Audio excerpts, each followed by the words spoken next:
My dear, be happy, be aware, be hardworking, be safe and live long in the name of God, the most beneficent and merciful. आज का subject रहेगा हमारा voice. Voice के बारे में बताएंगे। अगर आपको वीडियो पसंद आए तो सब्सक्राइब करना नहीं भूलेंगे। सब्सक्राइब भी करेंगे, लाइक भी करेंगे, शेयर भी करेंगे, और ताकि मैं आप तक समय से वीडियो भेजता रहूं। क्योंकि जब आप दिल से शेयर करेंगे, लाइक करेंगे, तो मुझे मोटिवेशन मिलेगा। तो चलिए मैं आता हूं आपके विषय वस्तु वॉइस पर। वॉइस,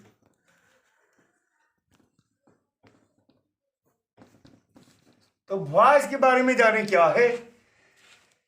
वॉइस ग्रामर का वह भाग है जो यह बताता है कि वर्ब सब्जेक्ट के अनुसार हो या ऑब्जेक्ट के अनुसार।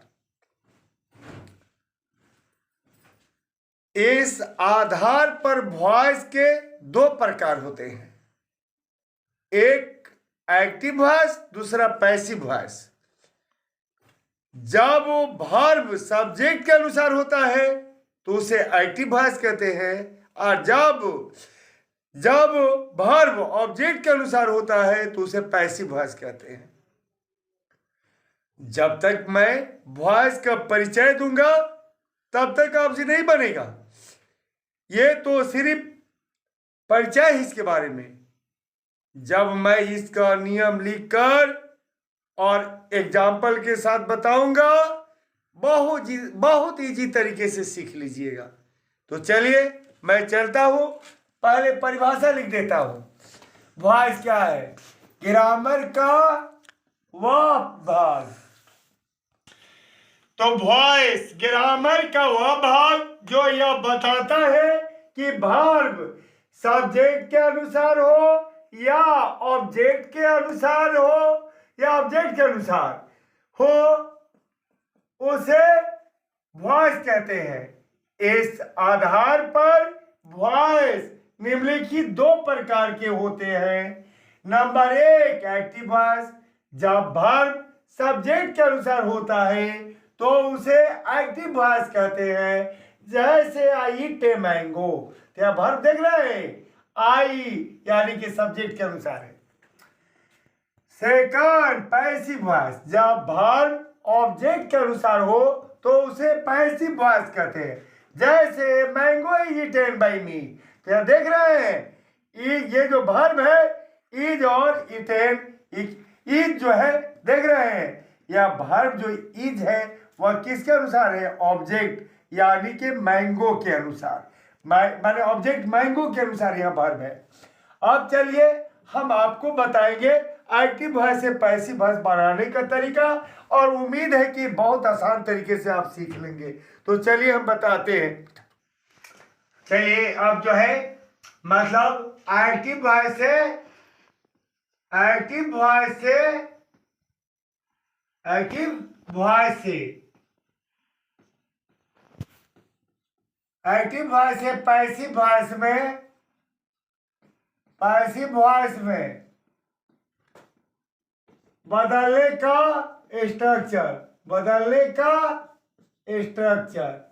बदलने का स्ट्रक्चर। एक्टिव वॉइस से पैसिव वॉइस में बदलने का स्ट्रक्चर। पहली बार मैं स्ट्रक्चर का स्पेलिंग लिख दे रहा हूं पूरी। इसके बाद से मैं STR लिखूं तो समझ जाइएगा स्ट्रक्चर। तो चलिए क्या हो गया? ये एक्टिव वॉइस से पैसिव वॉइस में बदलने का स्ट्रक्चर। तो इससे पहले एक्टिव वॉइस का ऑब्जेक्ट लिखा जाता है। एक्टिव वॉइस का ऑब्जेक्ट,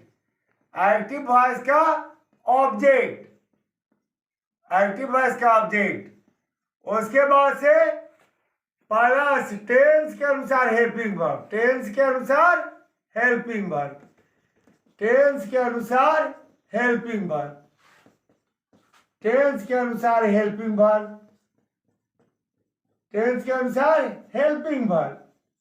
उसके बाद से प्लस V3 उसके बाद से प्लस बाई, उसके बाद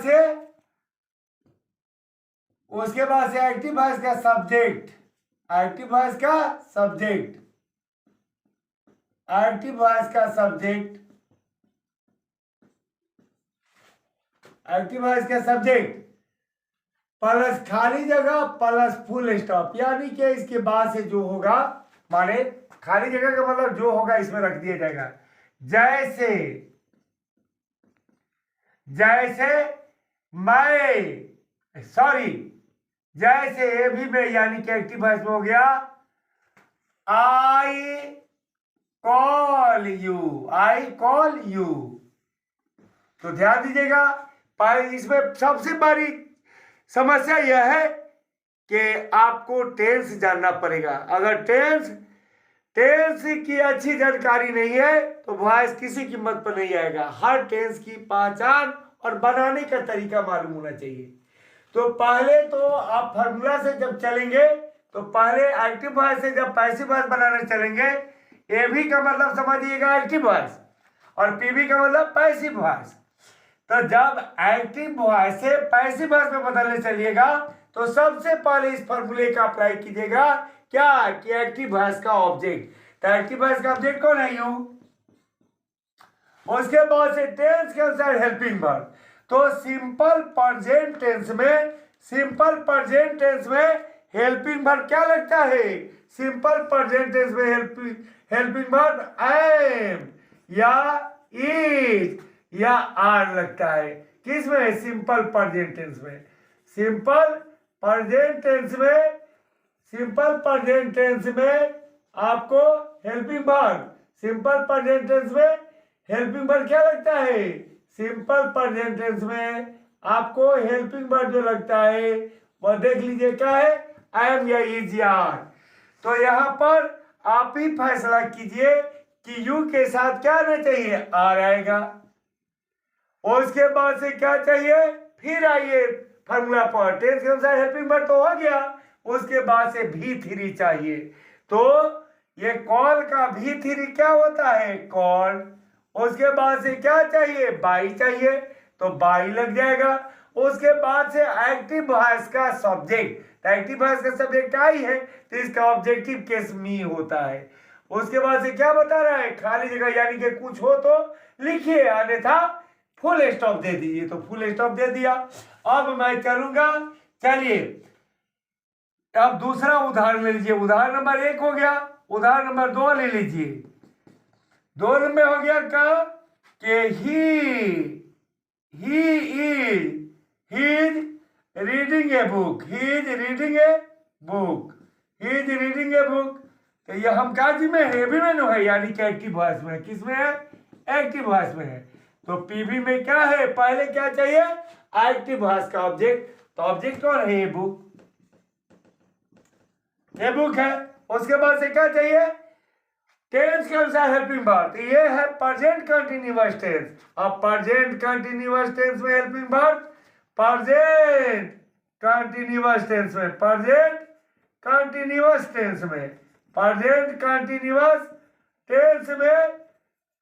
helping verb, present continuous tense में हेल्पिंग वर्ब क्या लगता है?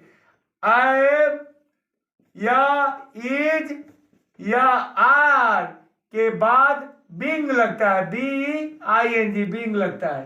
तो चलिए, तो टेंस के अनुसार हेल्पिंग वर्ब, तो यह प्रेजेंट कंटीन्यूअस टेंस है। तो प्रेजेंट कंटीन्यूअस टेंस में मैंने बता दिया हेल्पिंग वर्ब क्या लगता है?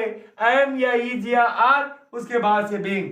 तो ये बुक क्या है? थर्ड पर्सन सिंगुलर है, इसलिए यहाँ इज लगेगा। उसके बाद से फिर चलिए टेंस के अनुसार हेल्पिंग वर्ब हो गया।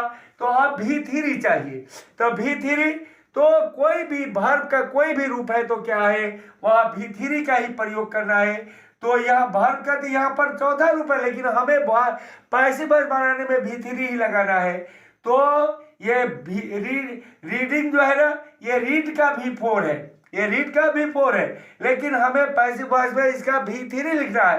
तो रेड हो जाएगा, तो रीड का, यानी कि रेड पढ़ेंगे लेकिन स्पेलिंग वही रहेगा, READ।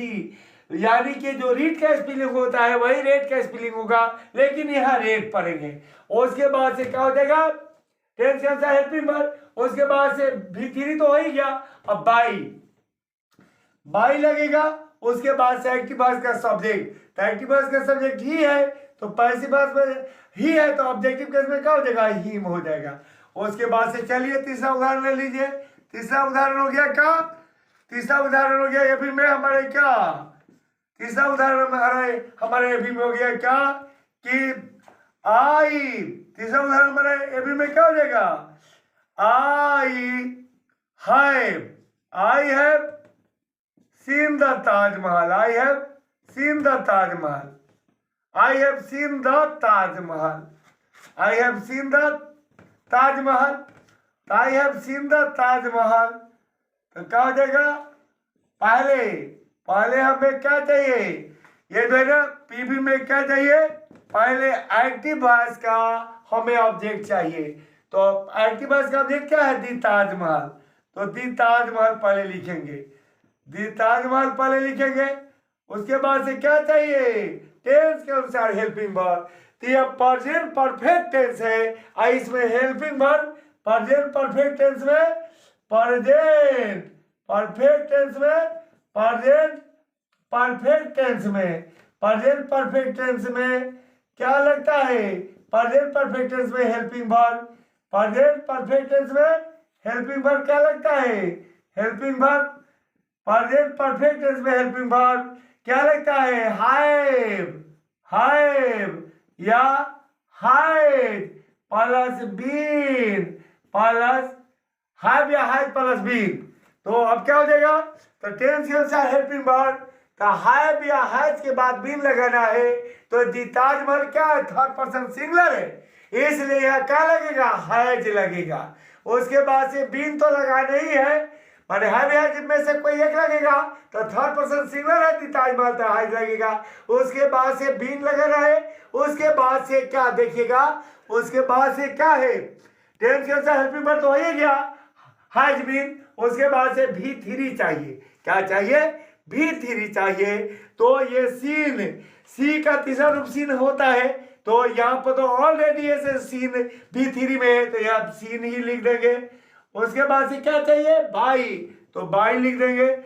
उसके बाद से क्या चाहिए, एक्टिव वॉइस का सब्जेक्ट, तो एक्टिव वॉइस का सब्जेक्ट क्या है, आई। तो ये ऑब्जेक्टिव केस में क्या हो जाएगा, आई है, तो ऑब्जेक्टिव केस में, बारे ऑब्जेक्टिव केस में आई के क्या हो जाएगा, मी हो जाएगा, मी हो जाएगा। चलिए उसके बाद से खाली जगह में कुछ है नहीं इसमें बचा, कुछ नहीं है इसमें बचा हुआ, कुछ है नहीं जो खाली जगह में भरेंगे। तो उसके बाद से क्या लिखना है, फुल स्टॉप, तो फुल स्टॉप दे देंगे। एग्जाम्पल नंबर 4 ए बी का एग्जाम्पल नंबर 4। अब ये क्या, he has been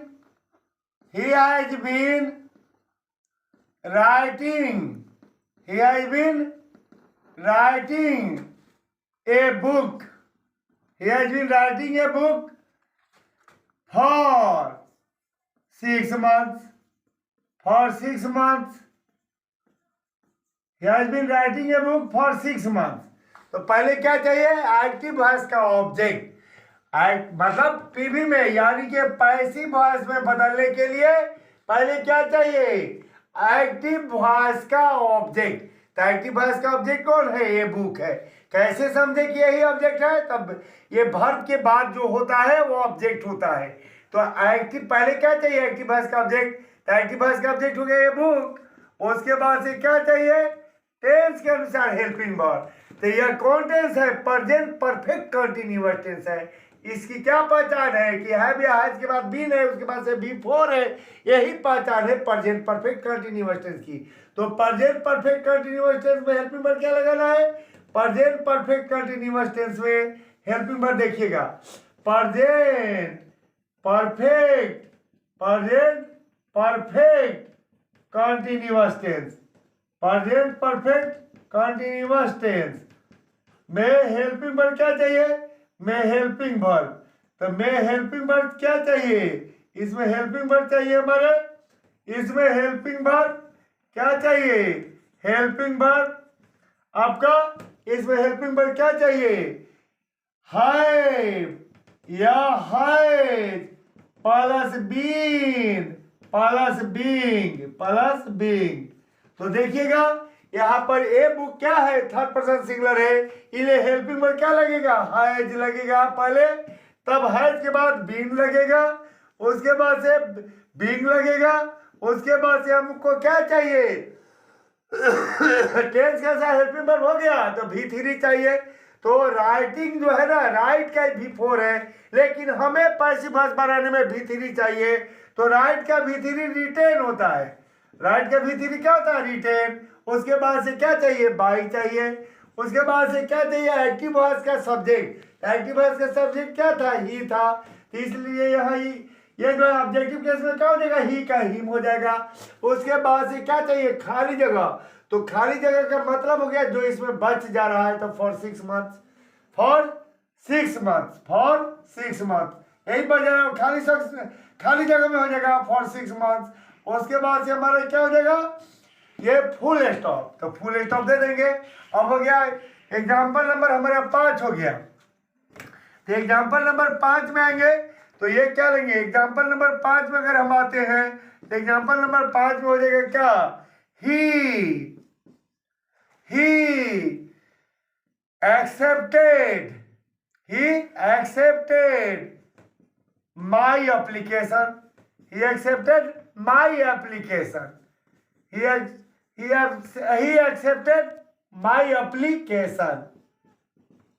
इस है, ही एक्सेप्टेड बाय एप्लीकेशन। तो पहले ये पहचानेंगे, पहले क्या चाहिए, एक्टिव वॉइस का ऑब्जेक्ट चाहिए, यही ना है, मतलब पैसिव वॉइस बनाने के लिए कौन सी है, भी है, यानी कि एक्टिव वॉइस है। तो एक्टिव वॉइस से पैसिव वॉइस बनाने के लिए पहले क्या चाहिए, एक्टिव वॉइस का ऑब्जेक्ट चाहिए। तो एक्टिव वॉइस का ऑब्जेक्ट क्या है, माई एप्लीकेशन है। तो पहले माई पीवी में बदलने के लिए, यानी कि पैसिव वॉइस में बदलने के लिए पहले एक्टिव वॉइस का ऑब्जेक्ट चाहिए। तो पहले एक्टिव वॉइस का ऑब्जेक्ट क्या है, माई एप्लीकेशन है, तो पहले लिखना होगा माई एप्लीकेशन। उसके बाद से क्या चाहिए, उसके बाद से टेंस के अनुसार हेल्पिंग वर्ब चाहिए। उसके बाद क्या चाहिए, टेंस के अनुसार हेल्पिंग वर्ब। तो ये सिंपल पास्ट टेंस है, कैसे पहचाने कि सिंपल पास्ट टेंस है, तो ये V2 है। तो सिंपल पास्ट टेंस में हेल्पिंग वर्ब क्या लगता है, सिंपल पास्ट टेंस में helping verb, simple past tense में हेल्पिंग वर्ब क्या लगता है, सिंपल पास्ट टेंस में हेल्पिंग वर्ब जो है, helping verb simple past tense में हमारा हेल्पिंग वर्ब क्या लगता है, सिंपल पास्ट टेंस में हेल्पिंग वर्ब वाज या वेयर लगता है, वाज या वेयर लगता है। तो यहाँ पर माई एप्लीकेशन क्या है, थर्ड पर्सन सिंगुलर है, इसलिए इसमें वाज लगेगा।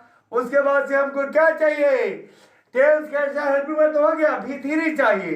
तो एक्सेप्टेड V2 में है और ये V3 में भी एक्सेप्टेड होता है, तो V3 में भी क्या होता है, एक्सेप्टेड होता है। उसके बाद से क्या चाहिए, बाई चाहिए, तो बाई लिख देंगे। उसके बाद से एक्टिव वॉइस का क्या चाहिए, सब्जेक्ट, तो एक्टिव वॉइस का सब्जेक्ट कौन है, ही है, तो ही हो जाएगा। उसके बाद से क्या चाहिए, एक्टिव वॉइस का सब्जेक्ट, तो एक्टिव वॉइस का सब्जेक्ट क्या है, तो एक्टिव वॉइस का जो सब्जेक्ट है वो क्या है, हिम है। एक्टिव वॉइस का सब्जेक्ट क्या है जी, हिम है, तो हिम हो गया। उसके बाद से क्या चाहिए, खाली जगह, यानी कि खाली जगह का मतलब हो गया और भी हो तो इसमें भर दो, और नहीं तो फुल स्टॉप दे दो। तो अब इसमें कुछ है ही नहीं, इसलिए क्या करेंगे, फुल स्टॉप दे देंगे। अब कौन से टेंस में कौन सा हेल्पिंग वर्ब लीजिएगा वो मैं लिख दे रहा हूँ आसानी से। और इसी तरह के जो मैंने स्ट्रक्चर दिया एक्टिव वॉइस से पैसिव वॉइस बनाने का, वो स्ट्रक्चर का प्रयोग कीजिए, और जो मैंने उदाहरण दिया उसी बार से बना लीजिए, क्योंकि बनाने का तो नियम एक ही रहेगा, बस हेल्पिंग वर्ब बदलना है। तो कौन टेंस में पैसिव वॉइस बनाते समय कौन सा हेल्पिंग वर्ब का प्रयोग करना है वो मैं यहाँ लिख दे रहा हूँ। आपका सिंपल प्रेजेंट टेंस होगा, सबसे पहले यहाँ लिख दे रहा हूं टेंस, यानी कि टेंस का प्रकार, आया हेल्पिंग वर्ब, यानी कि कौन से टेंस में आप कौन सा हेल्पिंग वर्ब का प्रयोग करेंगे, ये मैं लिख दे रहा हूं। कौन से टेंस में आपका कौन सा हेल्पिंग वर्ब लगेगा ये मैं लिख दे रहा हूं। चलिए, तो आपको सबसे पहले 1 नंबर सिंपल प्रेजेंट टेंस, तो सिंपल प्रेजेंट टेंस में सिंपल। अब यहाँ लिख दे रहा हूँ कौन सा टेंस और कौन सा हेल्पिंग वर्ब प्रयोग होगा, कौन टेंस में कौन हेल्पिंग वर्ब लगेगा, ये मैं लिख दे रहा हूँ। देखिएगा टेंस के नाम रहेंगे इधर उसमें प्रयोग होने वाले हेल्पिंग वर्ब। तो सिंपल प्रेजेंट टेंस एम या इज या आर का प्रयोग होगा। प्रेजेंट कंटिन्यूअस टेंस एम या इज या आर के बाद बीइंग लगेगा। और ये जो है प्रेजेंट परफेक्ट टेंस इसमें हैव या हैज के बाद बीन लगेगा। उसके बाद से प्रेजेंट परफेक्ट कंटिन्यूअस टेंस इसमें हैव या हैज के बाद बीन और उसके बाद बीइंग लगेगा। उसके बाद से सिंपल पास्ट टेंस इसमें वाज या वेयर लगेगा हेल्पिंग वर्ब। और ये जो है क्या है पास्ट कंटिन्यूअस टेंस इसमें वाज या वेयर के बाद बीइंग लगेगा। पास्ट परफेक्ट टेंस तो हेल्पिंग वर्ब हैड के बाद बीन, और पास्ट परफेक्ट कंटिन्यूअस टेंस तो हेल्पिंग वर्ब हैड के बाद बीन और बीन के बाद बीइंग। उसके बाद से simple past simple future tense तो इसमें शैल या विल के बाद बी। उसके बाद से फ्यूचर कंटिन्यूअस टेंस तो इसमें हेल्पिंग वर्ब शैल या विल के बाद बी और उसके बाद से बीइंग। उसके बाद से फ्यूचर परफेक्ट टेंस तो इसमें हेल्पिंग वर्ब शैल या विल के बाद हैव के बाद बीन। उसके बाद से क्या होगा फ्यूचर परफेक्ट कंटिन्यूअस टेंस तो इसमें हेल्पिंग वर्ब शैल या विल के बाद हैव के बाद बीन और बीन के बाद बीइंग। तो एक और उदाहरण मैं दे और बहुत उदाहरण दे चुका हूँ। अब इस तरह से हेल्पिंग वर्ब आप प्रयोग कीजिए, जिसमें से एक मैं लेकर बता भी दे रहा हूँ कि इसको देख लीजिए अच्छा से हेल्पिंग वर्ब किसके साथ किसका प्रयोग होता है, अच्छा से देख लीजिए, खूब अच्छा से देख लीजिए। और फिर एक मैं उदाहरण लेके बता दे रहा हूँ। पहले तो 6 उदाहरण लेके बता दिया और फिर मैंने जो आपके सामने सुविधा रखा है इस आधार पर मैं एक और उदाहरण लेके बता देता हूँ। तो एक और एग्जाम्पल लेके देख लीजिए यहाँ पर। जैसे अभी मैं एक और एग्जाम्पल दे रहा हूँ। जैसे हो गया क्या he will have been writing he will have been writing a letter for 2 hours। तो देखिए पहले आप टीवी बनाने में देखे ना, आप पहले क्या चाहिए एक्टिव वॉइस का ऑब्जेक्ट। तो एक्टिव वॉइस का ऑब्जेक्ट कौन है, ए लेटर है तो ए लेटर लिख देंगे, ए लेटर लिख देंगे। उसके बाद से क्या चाहिए एक्टिव वॉइस का ऑब्जेक्ट के बाद टेंस के अनुसार हेल्पिंग वर्ब। तो यह है फ्यूचर परफेक्ट कॉन्टिन्यूअस टेंस है। और अभी टेंस और उसके हेल्पिंग वर्ब के लिस्ट में देखे हैं कि फ्यूचर परफेक्ट कंटिन्यूअस में हेल्पिंग वर्ब आपको क्या प्रयोग करना है शैल या विल के बाद पहले क्या लगेगा शैल या विल। ए लेटर के साथ क्या लगेगा विल। उसके बाद ए लेटर के साथ क्या लगेगा विल लगेगा। उसके बाद से क्या चाहिए शैल या विल के बाद से हैव तो प्रयोग करना ही है। उसके बाद से बीन चाहिए तो बीन लगेगा किस में फ्यूचर परफेक्ट कंटिन्यूअस टेंस में। पहले क्या चाहिए एक्टिव वॉइस के ऑब्जेक्ट के बाद पहले हेल्पिंग वर्ब क्या चाहिए शैल या विल। तो ए लेटर क्या है थर्ड पर्सन सिंगुलर इसके साथ विल लगेगा। तब हैव चाहिए तो हैव लग गया, तब बीन चाहिए तो बीन भी लग गया। अब बीइंग चाहिए उसके बाद से V3 चाहिए। तो ये राइटिंग जो है राइट का V4 है, लेकिन हमें पैसिव वॉइस बनाने में V3 चाहिए। तो राइट का V3 क्या होता है रिटेन। राइट का V3 क्या होता है रिटेन। उसके बाद से क्या चाहिए बाई चाहिए। उसके बाद से बाई चाहिए ना देख लीजिए। तब एक्टिव वॉइस का सब्जेक्ट चाहिए। तो एक्टिव वॉइस का सब्जेक्ट कौन है ही है। तो ये ऑब्जेक्ट में जाके क्या हो जाएगा हिम हो जाएगा। ऑब्जेक्ट में जाके क्या हो जाएगा हिम हो जाएगा। उसके बाद से क्या चाहिए खाली जगह, यानी कि बाकी हो तो उसको लिख दीजिए खाली जगह में। तो बाकी क्या रह गया फॉर 2 आवर्स बाकी रह गया था। तो बाकी ये जो फॉर 2 आवर्स है इसको मैं लिख देता हूँ। उसके बाद से क्या है कि बाकी जो है खाली जगह में भर दीजिए। तो बाकी खाली जगह में भर दिया मैंने। अब उसके बाद से फुल स्टॉप का पोजीशन है तो मैं फुल स्टॉप दे दूंगा। और इस तरीके से आपको वॉइस बनाने का पूरा तरीका मालूम हो गया। इसके बाद से मैं इसका इन सारे मतलब टेंस का नेगेटिव इंट्रोगेटिव नेगेटिव, उसके बाद से इसे जो मतलब क्या बोलता है क्वेश्चन वर्ड कम इंट्रोगेटिव, क्वेश्चन वर्ड कम इंट्रोगेटिव नेगेटिव इत्यादि का मैं डालूंगा वीडियो। तो ठीक है, आज के वीडियो मैं स्टॉप करता हूँ।